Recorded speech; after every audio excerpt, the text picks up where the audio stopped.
ಕೋಟೆನಾಡಿನಲ್ಲಿ 1008 ಜೋಡಿಗಳ ಸಾಮೂಹಿಕ ವಿವಾಹ ನೆರವೇರಿದೆ.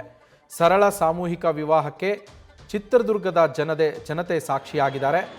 ತಾಳಿ ಕಾಲುಂಗರ ಪೂಜೆಯನ್ನು ನಡೆಸಿ ನಂತರ ಸಪ್ತಪದಿಯನ್ನು ಈ ಜೋಡಿಗಳು ತುಳಿದಿರುವಂಥದ್ದು. ರಾಜ್ಯದ ಮೂಲೆ ಮೂಲೆಗಳಿಂದ ಆಗಮಿಸಿದ್ದಂತಹ ಜೋಡಿಗಳು ಚಂದ್ರಶೇಖರ್ ಅನ್ನೋರು ಈ 1008 ಜೋಡಿಗಳ ಸಾಮೂಹಿಕ ವಿವಾಹವನ್ನು ಸಂಘಟಿಸಿದರು. ಈ ಸಂಘಟಕ ಚಂದ್ರಶೇಖರನ್ನ ಎತ್ತಿ ಕುಣಿದು ಸಂಭ್ರಮಾಚರಣೆಯನ್ನು ಕೂಡ ಮಾಡಲಾಯಿತು. ಚಂದ್ರಶೇಖರ್ ಅವರು ರೈತೋದಯ ಹಸಿರು ಸೇನೆಯ ಸಂಸ್ಥಾಪಕ ರಾಜ್ಯಾಧ್ಯಕ್ಷರು ಕೂಡ. ಇವರು ಚಿತ್ರದುರ್ಗ ಕೋಟೆನಾಡು ಚಿತ್ರದುರ್ಗದಲ್ಲಿ ಬರೋಬ್ಬರಿ 1008 ಜೋಡಿಗಳ ಸಾಮೂಹಿಕ ವಿವಾಹವನ್ನು ಸಂಘಟಿಸಿ ಆಯೋಜಿಸಿ ಅದನ್ನು ಯಶಸ್ವಿಯಾಗಿ ನೆರವೇರಿಸಿಕೊಟ್ಟಿದ್ದಾರೆ.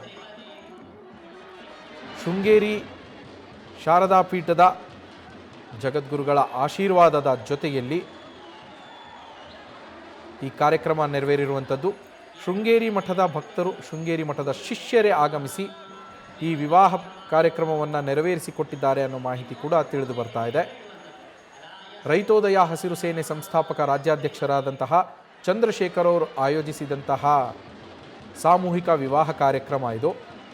ಅವರನ್ನು ಕೂಡ ಕಾರ್ಯಕರ್ತರು ಎತ್ತಿ ಕುಣಿದು ಸಂಭ್ರಮಿಸಿ 1008 ವಿವಾಹಗಳನ್ನು, ಸಾಮೂಹಿಕ ವಿವಾಹಗಳಲ್ಲಿ 8-10 ಜೋಡಿಗಳು ಬಂದ್ರೇ ಅದನ್ನು ನಿರ್ವಹಿಸೋದು ತುಂಬ ಕಷ್ಟ. ಅಂಥದ್ರಲ್ಲಿ 1008 ಜೋಡಿಯ ವಿವಾಹವನ್ನು ನೆರವೇರಿಸಿ ಕೊಡಲಾಗಿದೆ ಅತ್ಯಂತ ಯಶಸ್ವಿಯಾಗಿ, ಸಂಪ್ರದಾಯಬದ್ಧವಾಗಿ.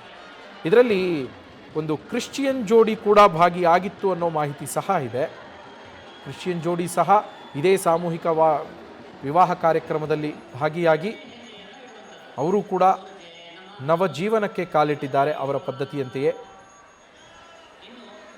ಈ ಮಾಹಿತಿ ಕೂಡ ಲಭ್ಯ ಆಗ್ತಾ ಇರುವಂಥದ್ದು.